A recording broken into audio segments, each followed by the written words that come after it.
Hello there, YouTube. Look at that, the mountains are gone.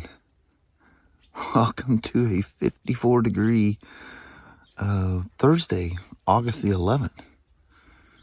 I love it when it's got that foggy mist. And I'm telling you, we're still the first part of August here, and it feels like fall. It's actually very comfortable and very pleasing. Very peaceful. Can we stay home today? I can just sit out here, pull out the old bistro table, and just stare at the fog in the mountains. All right. Unfortunately, the bill's got to get paid. So off we go. I don't know if you can see him in the mirror. Oh, we got a Spyder, a Tri-Glide, and didn't get a good look at the bikes because they were behind that windmill wing back there. They'll come around. The old boy on the Spyder, he's running along. I think he's got a cigarette in his mouth. Kelly goes, there can't be any fire in that thing. Yeah, you got wind and that's not gonna work. Well, Mama, it's 68 degrees here in Van Chulo. Very nice. It's a pretty good swing from Toledo up to here. Mm-hmm. No more There's nice, no blue cool skies and no fog in the mountains. Yeah. You get to the city and it's just harsh. Yeah, it's a cruel world. All right, Mama. All right, Paul. Welcome to Thursday. You have a good day. We got today and tomorrow and the weekend starts. Yes. All right. Love you. See you. Bye, Mama. I love you. Bye now. Bye. So at some point, like the motorcycles, I'm not complaining. I'm just saying a line needs to be drawn here with the Spyders. We literally just take any Spyder in and we get bit. I get bit because, I get paid by the hours that I bill. So like a half an hour, because the shift angle sensor is failing on this thing. Well over an hour later, I finally got the front sprocket off. So yeah, a 14-year-old Spyder, the lube has finally escaped from the shaft and the sprocket. This isn't just a Spyder thing. This can happen to anything. Even regular motorcycles, this stuff happens to. I know people are going to go, well, I know there's this thing with the 1330s. Yeah, blow sand. Anything can get rust in it. I mean, how long does a lube last? I think this thing's got some crazy miles on it. But yeah, so yeah, a simple shift angle sensor has turned into another nightmare. And I mean, that puppy did not want to come off of there. Best liquid technician on the planet, PB Blaster.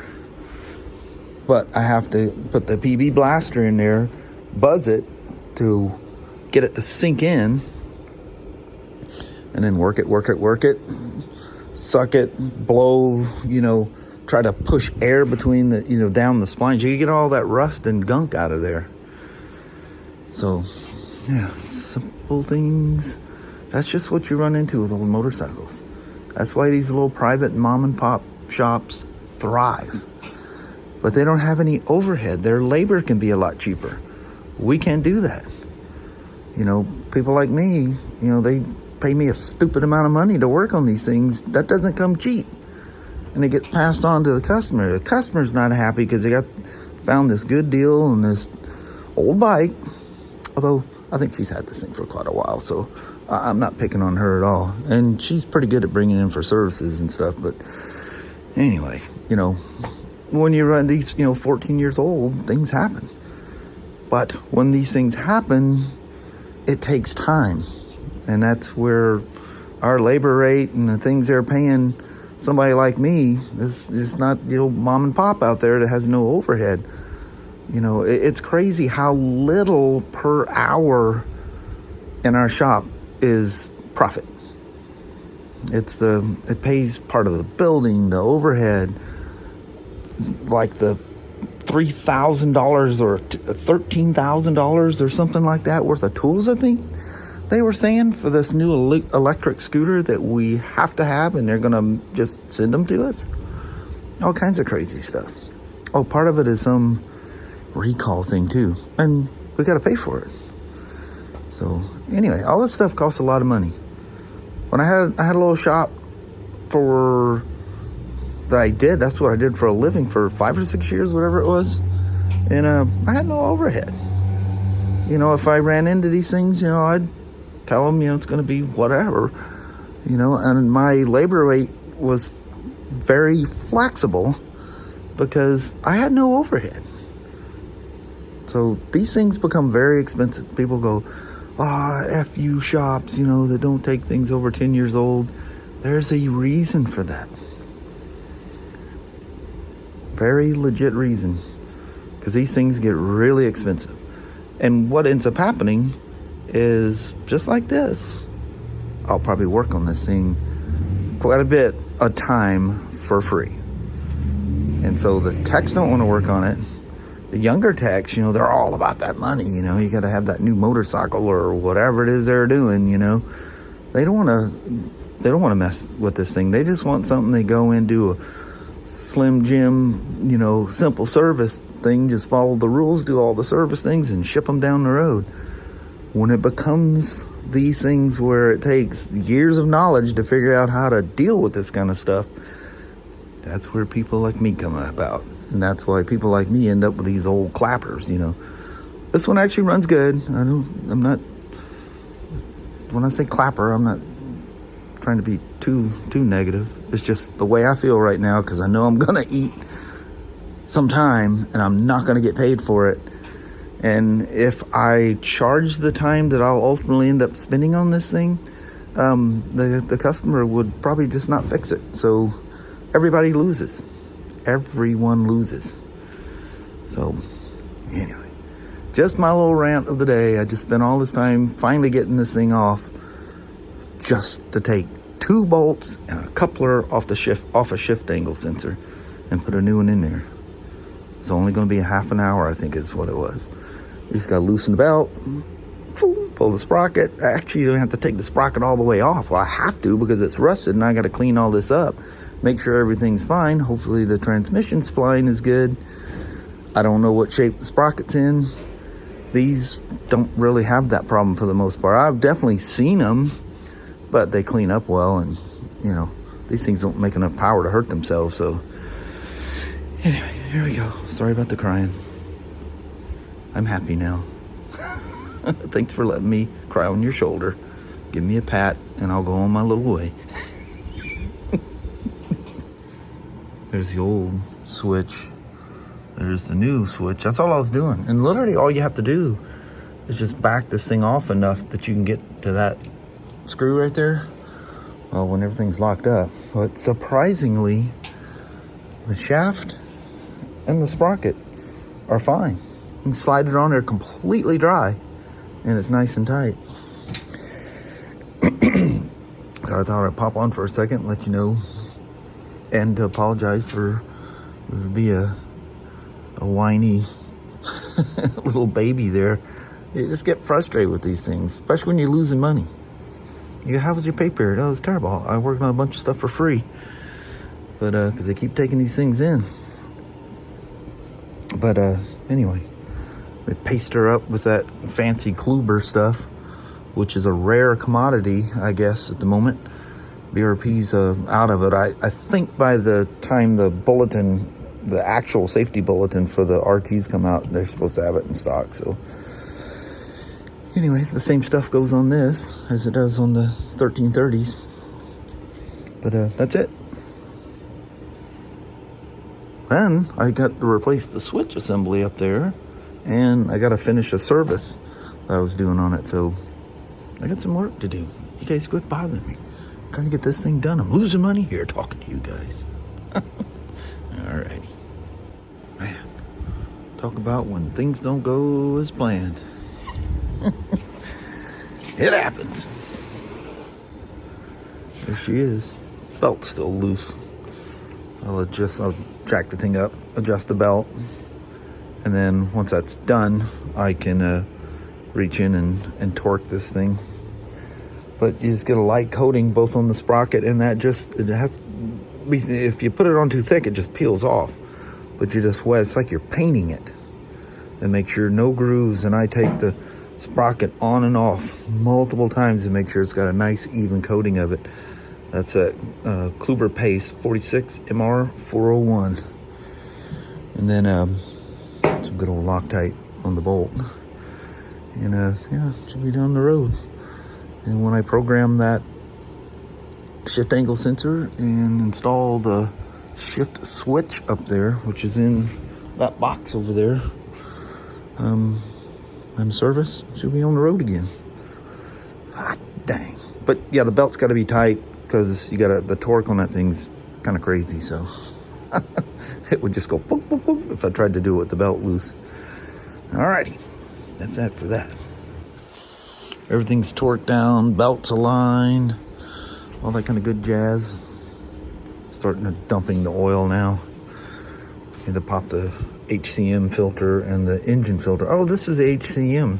Remember, I forgot to tell you guys. So, yeah, the oil pump is like somewhere like right in here. Well, the sump pickup for the engine's obviously way lower. So all of this attached to the stator cover, this is all a part of the hydraulic control module. And this is the electric servos that tell it to upshift and downshift. And from there, hydraulics control everything. So this just basically opens a valve and tells it, you know, they flip back and forth and they tell it to upshift, downshift, whatever. And I made it all the way through, cycling through everything, and I got no more shift angle sensor codes, so success on that. And I just finished up my service. Still need to put that switch on, but I got to pull the whole headset or fairing assembly off of there to do that. And anyway, I had it running, warming up to reset the shift angle sensor and make sure the belts align. And so it's nice and warm again. It's the perfect time to dump the oil. Well, hello there, my little lovelies. I was leaving that chipper shredder in here. We're using it enough. And well, I got a little spot in the lock barn where I'll put that when I'm done. Tabs for the now 3-month expired Road King. Lost my mind for some reason. I thought I did. But I do this every year. You get the email notifications and all this stuff. I get so many emails a day, just things become a blur after a while. So, yeah, I knew that the iron was first part of last month, even though I bought it June 27th. It was at Oregon, because it goes to them and then they ship it to a Washington DMV. It was just a delay, so ended up showing, I think it's literally July 1st is when those expire. So it always freaks me out. I go, July? Wait a minute, I bought that thing in June. But yeah, it was the end of June. So that's been out. That one's been out. So I think it was Thursday of last week. I thought, I should have just jumped on and got the things ordered. So they showed up today. Or no, that was this week. It was, what is the date? Thursday? It was Monday. Did it on Monday. Yeah, the site was acting up weird too. And it took me a bit to get the thing to go through. So I can ride the iron again. And then, I get through with all that and I see it's weird. Is it showing that, like Kelly's Himalayan, my 650 is saying it's eligible for new tabs. So I could order them now. Why would I do that? Unless I knew the price was going to go way up. But anyway, get everything all legal beagle. But it didn't show anything for the Slim. Well, it expires next month. So why wasn't that eligible? Is someone not like you, Slim? Anyway, give it to little mama who do a goodbye. Put some tabs on these things. Make everything all legal beagle. I don't know how many times I rode that Road King with expired tags. Well, hello there, YouTube. Man, wonderful 76 degrees out here. It's very nice. Just catching up before sunset out there. Actually, we're doing these before sunset because just the way the sun gets behind the mountains and trees and stuff. But it's like slipping through some trees right there, and it's nice. Just this pleasing, pleasing little glow. But yeah, It's a busy day. was a very busy day. I didn't get nowhere near what I thought I was going to get done today. You think you got your day sorted out, and then you get yourself a little surprise. Oh, yeah. Yeah, so yeah, I'm behind now. So now I got to play catch up. I think I might have a little bit of a light day tomorrow. We'll see here. I should be able to get caught up. I always end up getting caught up one way or the other. Yes, you do. But makes you in a panic when you're behind. Yeah. Especially if somebody's waiting for their vehicle, you know. I know it. I'd be wondering, where's my vehicle? Yeah. Wasn't that supposed to be done today? Or Yeah. I don't know what the expectation was, but usually they want it back sooner than later. But anyway. So she was busy upstairs. I think so we ordered some Amazon Fresh, you know, their food thing. I came up to tell Kelly that it's on its way. It's just right down the road. And then I went back downstairs and forgot that I was going to wait for the food guy just to make sure, you know, somebody got it, you know, because they just, the First regular person they run into. Yeah, here. But anyway, he's good. He brought it up to the service counter, but it was cool. But I was downstairs and I go, oh, crap. I forgot I went up there to grab the food when it showed up, you know. Watch for the person to see one of the doors they come in, you know. They always got some bib or something that says Amazon on it. And, you know, I get downstairs, holy crap. So I look at my phone to see where it was now. It just says delivered. So I shut up and somebody they dropped it off in service and they already brought it to Kelly. In fact, I'm going, where is she at? We had some frozen stuff, so she took it upstairs to the freezer up there in the store. It was all good. That worked out good. Yeah, that's nice shopping that way. Yeah. They don't have Everything they Yeah, need, especially but they have a lot of stuff. Yeah, it's really good stuff. I think a lot of it comes from Whole Foods and I forget what the other one is. But yeah, it's always, man, anything that you get, meats or like salad stuff or any kind of vegetables. Yeah. Dude, they just took that thing right off the truck out of the field for. Yeah, it's very fresh. Yeah. But anyway, I think on that, we're going to call it. That hummingbird just about jumped in our lap. Yeah, that was a close flyby. Yeah, coming up, going to see if there's any nectar in your eyeballs here or something. But anyway. Alrighty, well, thank you guys so much for watching. We really do appreciate it. We will talk to you tomorrow. Same smoke time, same smoke channel. Don't forget to give a thumbs up, and you guys have a wonderful Friday or Saturday. Heck yeah. All right. All right. We'll start this all over again tomorrow. Yep, see you in the morning. All right. Thanks for watching now. Bye-bye.